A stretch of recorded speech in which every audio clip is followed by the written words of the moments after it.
Okay guys, I am driving the MG5, the Morris Garage 5. Now I've seen this car in past 2 years of Evo Enduro. I've seen this car in Thailand. I personally find that it is very good looking. It is a handsome car, and there is a very strong CLA 35 to it, especially in yellow color. So I've seen the car in Thailand. That was my first exposure to this car, and my impression was that wow, they make good looking cars. And I have no idea about the powertrain, but at that time my guesses were like, okay, probably in China is a 3-cylinder 1.5 turbo or something like that. I have no idea of its positioning. I thought it is a hot hatch or a sports sedan or some sort, because the whole profile of the car is just like a CLA. And probably in China that's pretty good, the suspension. Probably in China they may have different engine variations, but apparently the one that arrived Malaysia is a very standard 1.5 naturally aspirated engine, which I'm not complaining, because you have to look at the prices of what they are, and then how smooth they drive, and then probably the market positioning would be as a fuel efficient, low buying entry kind of car for the mass majority of Malaysians, which is going into the segment of the two juggernauts, right? Vios and Honda City. That is the game plan, I presume, of MG in bringing this car. First impression, walking towards the car, stepping into the car, looking at the design and everything, I have to say this car is good looking, man. It is very handsome, and these are all Vios City grade plastics. Okay, these are all hard plastics. These are nice aluminium look-alike materials. I'll go through the interior later, but overall the sitting position, the seats, the steering wheel looks like something that came out of a Golf GTI, right? I can see the leather stitches, but the feel of it is just hard. It may as well be made in plastic, I can't tell. Okay, there's no leather suppleness to it, no leather grippiness to it, but I can see the stitches. That's all I can say. Okay, armrest, everything, sitting position, visibility is excellent. Rear visibility slightly tighter, but not a big issue in these days. A lot of cars are like that, especially when everybody is trying to make slant backs. This one, it has a Proton feel to it. I'm driving this now. The moment I came down from my parking lot, a few turns down the ramp, I'm like, man, the people who tune this car knows a thing or two about handling and driving enjoyment. You know, like basically like how Proton does their cars. See? Nice. Body rolls, but predictable and kinda enjoyable, I have to say. Let me turn in from here first. I'm gonna do that again. I should have went up Genting with this car this morning. It's nice. It is nice. Just now I overtook a Beza, right? Yeah, I had another Beza. Now this is an example of a car that was made with zero considerations of whether it is nice to drive or nice to sit in. That one, purely spacious. If you're thinking of buying a Beza, you might as well buy a Myvi. A Myvi is properly engineered, right? Now this is another person who bought a Beza, which should have bought a Myvi. But of course the Beza, space, big boot, big space, big everything, and that's it. Not nice to be driven in, not nice to drive, but this one is nice to drive, and I have to say all Protons are nice to drive. Because of the suspension, because of how Proton tuned their engine and drivetrain pairing. Now coming back to this one, MG5. like any 4-cylinder or any NA entry-level Vios City. It sounds like that when you go full throttle, but morning when you start the car, it has a cold start, deep tone to it, which sounds sporty, okay? And I'm liking the, wait, let me see if my colleague has sent me what I requested. Okay, this car is 93,000, 1.5 litre, 8-speed CVT, and pilot assist, blah blah, 112 horsepower, which is below that of both Vios and City, I believe, but a few horsepower difference. And of course, the infamous news that was blasted all over town, whereby this MG5 got 0-star ANCAP in Australia. Okay, maybe I do a separate video discussing that. These days, right, when you see ANCAP, see ANCAP reports, right, is intentionally dumbed down for normal consumers, 5 stars, and then you judge everything from there. But in order how they get the 5-star is totally determined by the independent agency that defines what is given a star. Back then, ANCAP was designed for people to test if when the car goes into a crash, how well they survive, which determines how well the passengers survive. But over the years, they have to make themselves relevant.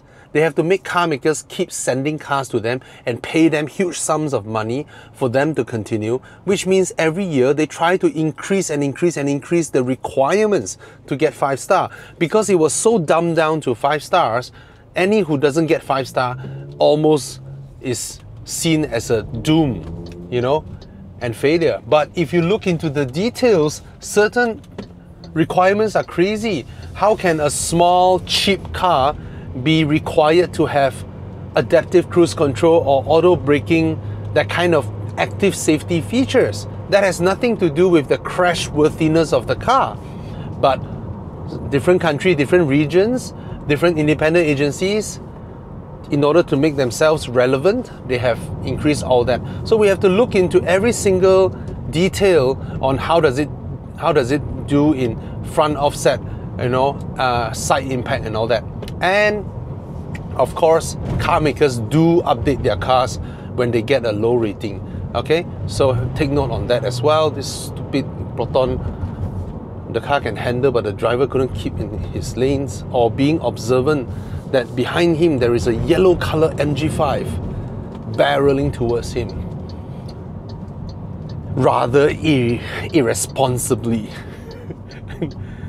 Sorry, I enjoy driving this car. It corners well, it body rolls, but it keeps its track well.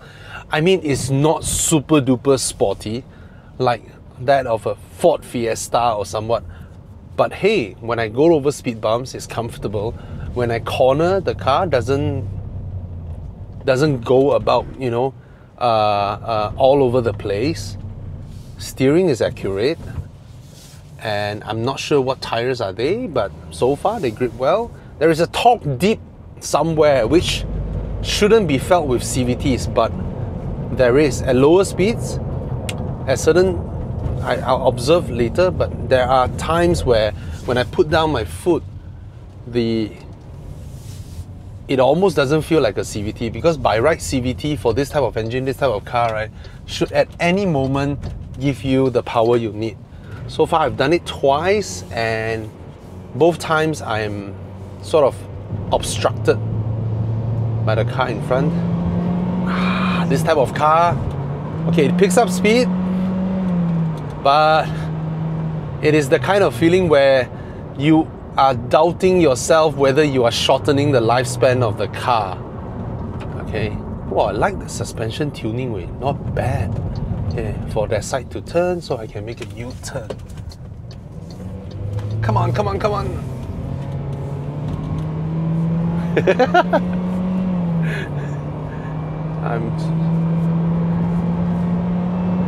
Just now when I turned through my parking lot down the ramps, I already suspect I may enjoy driving this car from the looks of it.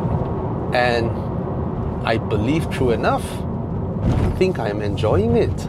Body roll and then let it sit there and see how well it tracks its line. Heavy braking here. Oh, very good. See, I'm turning here and applying a heavy braking. Oh, it keeps its track. I like. The brakes are nice and progressive. You have to go test drive this car. You have to go test drive this car. On the 0-star thingy in Australia, you make your own investigation, okay? Whether this car is the exact one that was tested there and what happened there resulted in it getting 0-star. I haven't studied it at all, but I'm just sharing what I know about all these independent agencies. So if you're interested in this car, you do check these things. I need to highlight this because not every buyer of these cars will know that it received a 0-star in Australia ANCAP, I think a while ago. And whether this one is anything different, I believe you should do your own investigation, okay? I do not believe modern Chinese cars are not crash worthy. I don't believe that for 1 second. Moreover, in Malaysia, there is a lot of people who are, you know, they will tell you, oh, this car, you know, oh, that car in what crash test and all that, and then you ask them what do they drive. 1997 Honda Civic. Come on, that car practically in today's term is a death trap compared to new cars, right? So you do your own study on that. So I'll let you know first, okay? Now back to the review. I'm happy with the driving. I'm happy with the... In fact, I think it's rather enjoyable to drive. I'm surprised. There is still that top dip that I feel at low speeds, because by right, every CVT equipped naturally aspirated car, this type of form factor, they are generally on power at any ref range, at any time, you know. So I don't think this engine can be compared to the one in the Honda City. In fact, I don't think Chinese car makers' ICE engines, performance-wise, you know, can compare to, you know, Japanese or Germans, because these two countries hold too much patents on ICE engines that they themselves might swap or co-license to one another at a low price. But to China, any Chinese company that stumble upon something along their way of R&D and stumble upon something that has been patented or copyrighted by Japanese or German car makers, they jack up the price when Chinese car makers want to buy. This happens a lot in the car industry. I'll give you an example. Every single car has a balancing shaft inside the car. That thing was invented by Mitsubishi. They collect royalty from everybody, and it's up to them how much they want to collect from who. So that is one example, okay? Okay, let's drive back and let's drive back and go do a walk around this car. Yeah. Just now I was trying to adjust a good sitting position, and I was surprised that this car, I do not know anything about this current segment now. You know, it's been a very long time. I didn't check out cars like Vios, City and all that. I do not know whether they are powered with electric seats or not in this current time and age. Probably they should have. And I was surprised that this car has electric seats for this segment, but I'm not surprised given that it came from a Chinese brand, because Chinese brand tends to outspec the Koreans or the Japanese and all that, all right? But what I was surprised is, after I adjust my seat to the correct position, that my, you know, the footrest, my pedals, everything is comfortable, I was trying to adjust the steering wheel, and there's no telescopic adjustment. Come on. I think it's criminal to not have telescopic steering adjustments to your car. I know segment matters, all right, but if you do a power seat, I know it helps you sell cars. When you put power seats in your cars, it helps you sell them. But come on, telescopic is important. Whoa, Chante. Oh, that's a G series Targa. So nice. Anyway, yeah. Why? I'll show you guys now. For those who don't know, I cannot do it at while I'm driving. See, now my legs are comfortable. They're not, you know, contracted in the sense, but my arms are almost straight. And when your arms are almost straight, you can't drive properly. That's the first thing. Okay, it's not correct to have your arms straightened out when you're driving. Very dangerous and not healthy and dangerous. I'll show you later. When I reach my junction, okay, I'll just go over this speed bump. Rather good suspension.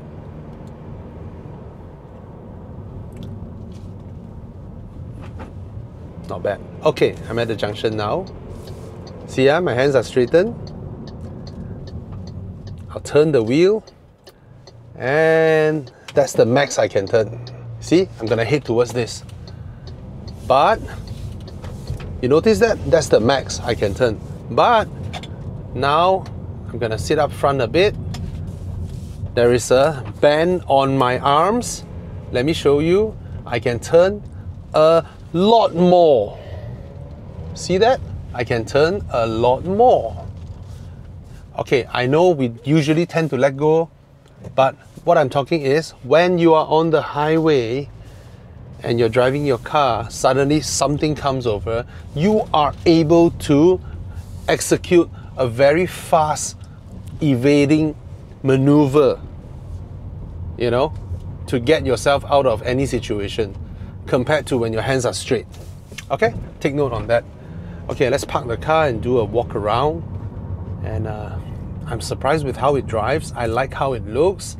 I like the interior design. I do not necessarily like the overall material used in the car, but it is 93,000. It is cheaper than Honda City and Vios. Okay.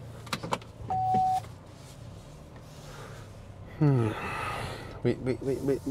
Let's park the car to where I do my walk arounds now. Right below my house. I treat it as my front yard. Okay, let's do a walk around. Maybe I can just let the video continue itself, right? Yeah, maybe I can. Wait. Oh, you guys are upside down. What the heck? Okay, let's take this out and do it this way. Yeah, why not? I can. Yeah. All right, let's go through the interior first, shall we?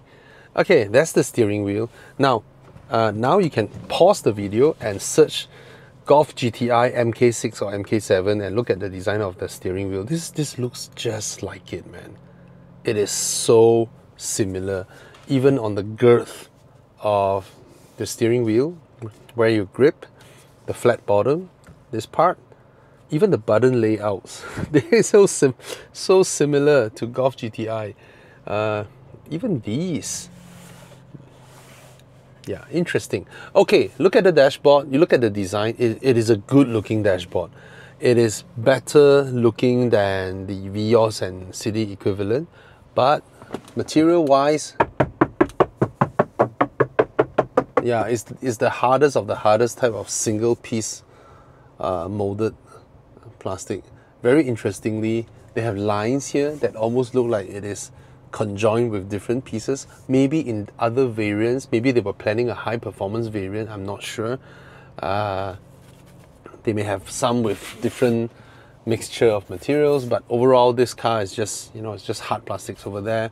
These are the sort of hexagonal patterns which reflects light and makes the interior look more chanted, I would say. Makes it look prettier without the need to put, you know, extra stuff just to light up and all that, which is a smart thing to do. You know, just make use of the material's original you know, surface, add some shapes to it just to create different effects to the interior. That's a good choice. This one is a nice material as well. It feels too smooth to be metal. It looks like it's brushed aluminium, but it's actually very smooth to the touch. Good looking as well. Doesn't reflect. It refracts light instead of reflects light. Okay, so you don't see a sharp reflection here. So it's not like when light shines upon it, it becomes a glaring thing. No. The buttons as well, they are treated so that they look like metal buttons, but they are actually plastic. But the whole surface painting and all that is done pretty well. Almost like Lexus. You know how Lexus color their buttons to look like metal, but actually they are plastics? So exactly the same. The aircon vents are down here. And then this is the, sorry, I silenced the car. This is the infotainment system, which I guess every Chinese brand now is sort of like that, you know. Shortcut menus here, and then you have a widget screen. None of them are particularly attractive, I would say. They are all rather similar, you know. Just a widget screen outside for your quick access of your music, and then Apple CarPlay or Android Auto. And then, is there a second layer? No. What about this? Oh, that's the aircon controls. Take a while to come in, and then okay. Oh, that's the temperature. That's your quick access on changing all that, and then you swipe back. Come on. Oh, you press instead of swipe? What? I press the top to come in here, and then I press the bottom to go out. Really? Not swipe. But it's a line that indicates swipe. They should just remain this permanently, even in the aircon, right? Even in this menu, just remain those shortcut just remain them there so that we can have quick access to go out to different menus, right? So the things we press, it takes like close to half a second to load and react, and that's about it. Car settings, let me see, look at car settings, lighting. Okay, after I park the car, there is a find my car, headlamp flashing or horn sound. Okay, you can do that. Follow me home. When you reach home, the lights will still stay on for a while. Is that the only thing? No, lighting, locking. Okay, speed locking, auto unlock. All right, driver assist features. Oh, blind spot detection, lane change assist, rear cross traffic alert. Pretty good. You have all this, and then Bluetooth. Oh, driver handling, stability control, steering, whether you want heavier, lighter, or normal. Others. Okay, steering wheel star button. So the star button can be configured to, you know, different things. Okay, I press it, it goes to home, or I can press it, it goes to car. All right. All right. And nothing much else to deal with. Okay. Down here you have a USB-C port, 12-volt socket, USB-A, what looks like a mat with the logo there. You thought it's wireless charging, but it's not. It's just a tray. And for the car to detect the car key when the batteries are weak. And then here, cup holders, the auto hold, you can turn it on or off. I think it goes when you drive, right? Do I need to hold it? Why is there a button, but there's no lights? Okay, I have no idea. Anyway, let's continue. Yeah, it should light up, you know, it should toggle on and off. There should be a light. This one drops slowly, not covered in felt inside. Visors. Okay, you have a, yeah, I mean, this is pretty standard fare. It's alright. Sunglass holder. Something that is, oh, I thought it's just a, okay, you get a sunroof. Come on, Honda City, Vios. To me, a sunroof is a must for any car. Panoramic roof, sunroof is a must. And of course, I live with the possible issue of water ingression, maintenance, probably mechanism failure down the road, but I willingly take it because the benefits outweigh the disadvantages. Okay, door card looks attractive. Let's come here. The door card looks attractive. The lock and unlock button is over here. There is a, see, there's a light indicator there. This one is very much like Audi Volkswagen Group's layout design. Start stop button is here, and then you have the left right mirror adjustment and all that. Headlight adjustment is here. So you have a little tray, pretty wide, not very deep, but you still can put a lot of stuff here. You know, your wallets, your cigarettes, your lighter, your phone probably. Let me see. Yeah, it's not, yeah. And then you have sort of like a nicely shaped door card, even though it's not full length, but you can put a large bottle over here. Easily put a large bottle over here and you put your stuff there. Okay, there's no hidden compartment here. And I really like how they treat this part, the center console. This one that sort of conjoins up here, and then this one, this is a very comfortable type of leather. If only they use this leather on the steering wheel. Okay, this is nice. And then this one, no need extra mechanism, just a very proper hinge, and then it serves its purpose, which is smart. I mean, you don't need that, you know. And that's the cubby space, and that's how the key looks like. Also very Volkswagen Group E, even though they're not related. Okay, this one, the pattern, also very Volkswagen Group. Yeah, I think the leather are fake. This doesn't feel like real leather, but the stitching is good. You know, the finishing is good. The seat is relatively comfortable, acceptable, I would say, for its segment. Okay, seat belts, nothing. This one retracts back. It's all plastic, and then on the necessary surfaces, like the touch point, this one feels really good. This one feels really good. This one, even this leather is nicer than this. It feels good as well. And then the shifter, the feel of it feels really good. Okay, and yep, the important touch points are okay, except I wish this one is not it's not this type now. It's just doesn't feel leather-y enough. Okay, let's head to the back seats. This one is also very German car. See, first time you pull, the door doesn't open. You have to pull the second time to open it. All right, German cars used to be like that. See, now you can't push, and that's how some people broke their door handles. Second time, then it opens. You know, when I mentioned this to some people, right, where they have no exposure of previous German cars, they were saying that I'm lying, or I didn't do my research. But that's how they were back then. Okay, when I come in, I hit my head a little bit here just now. Okay, because of the slant back. Oh, interesting. The rear seats. This is very interesting.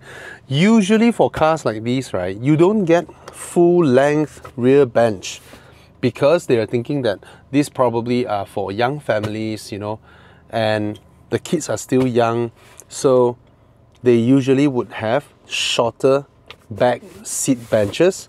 First of all, when it's shorter, it makes your interior space look larger, and secondly, the kids can bend their knees down, because they were thinking that mostly is for children of young family. But I want you to now look at my legs. Okay, I am 5'11". Actually, when I measure, I'm 180 cm. So what should it be? Anyway, you see, it goes all the way to the back of my knees. That means this is equivalent to that of a BMW 5 Series back seat bench. It's the type of full-size backseat bench that is for adults. Okay, now if I sit firmly according to the fit here, my head will be lodged against the ceiling. So usually I probably would slouch a little bit like that. All right, now, but if you are a beautiful lady, you know, 170 cm, 168 cm, with long legs, usually girls will have longer legs than men, you can totally sit here. And then girls have shorter torsos, and your head won't brush against here, and then you have a comfortable sitting position. Look at the sitting position. I think it's the seat back angle is okay. I would have thought for a car with a slant back, you know, like a coupe shape, they would make the seat back a little bit more slanted so that you have the perception of space, but they keep it rather standard upright like how normal sedans would do. And I'm just surprised with the full length bench. And I'm also surprised with the leg room. You see, my feet is size 11 and a half or 11 depending on shoe, and I can totally slot my feet between the base of the rear seats and the place where the front seat rails are. And you can see they have a raised platform for the seat rails to be mounted on, so that limits on how low the seats can go, but it also forcefully gives leg room to the rear passengers because I can slot my feet underneath and it makes me feel more comfortable. All right, there's a lot of knee room. Aircon vent over here, one USB port, compartment here, ISOFIX.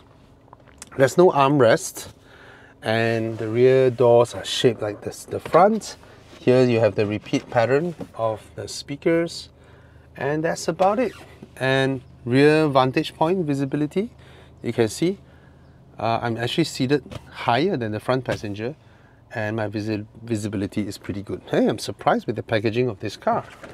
See, even the Chinese are good in packaging now, right? Mazda, please learn a thing or two about car packaging. All right. Oh, now that's a big boot for its segment. The boot is huge, not as huge as the City.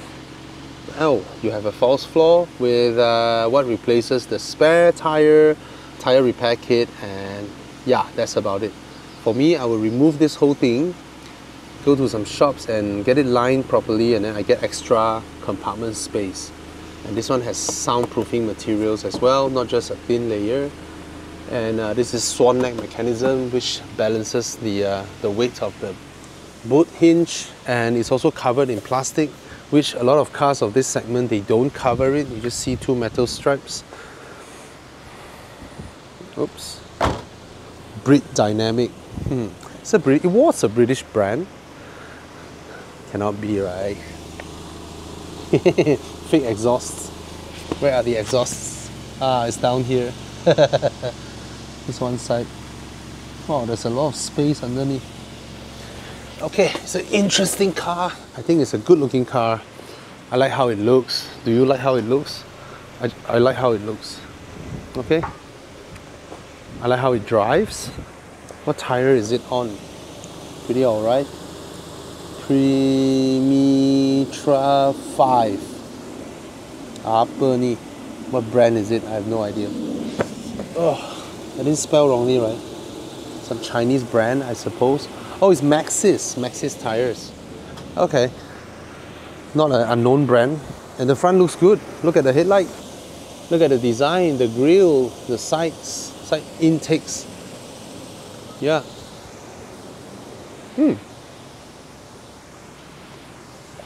Genuinely surprised.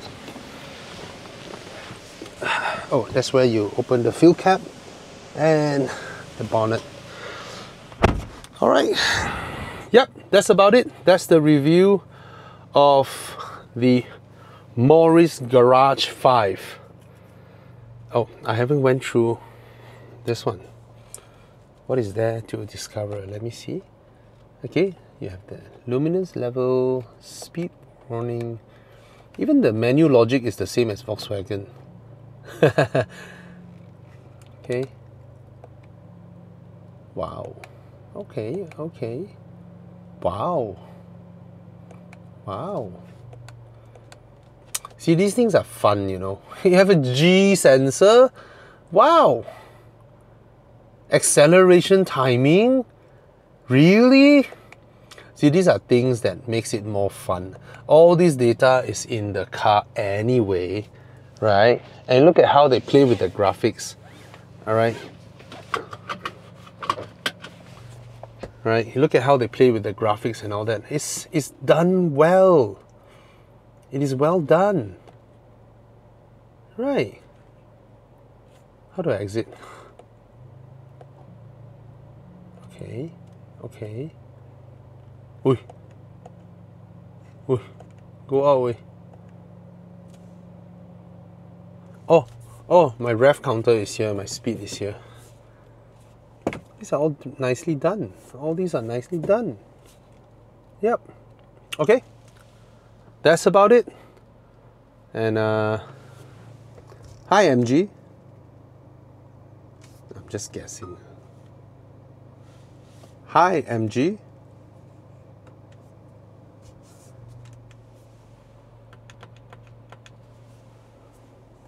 So what does this do? Is this guy like an assistant or what? 360? Wow. Okay, okay. Wow. Okay. I never expected that. Okay. Low res. Actually, it's not high res, but hey, 360 camera. Come on. Not bad, ma. For the price, I like what I saw. Okay. Cheers, guys.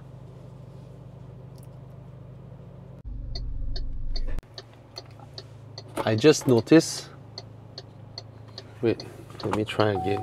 Reverse, and then I brake, then release my brakes. Why does it just now auto hold?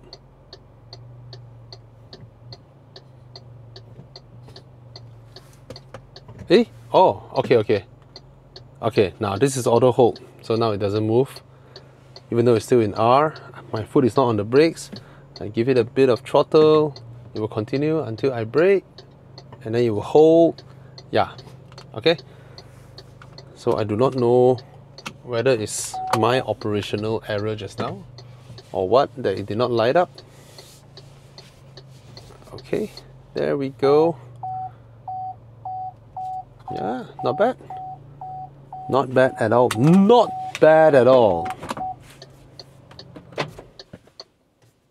Okay.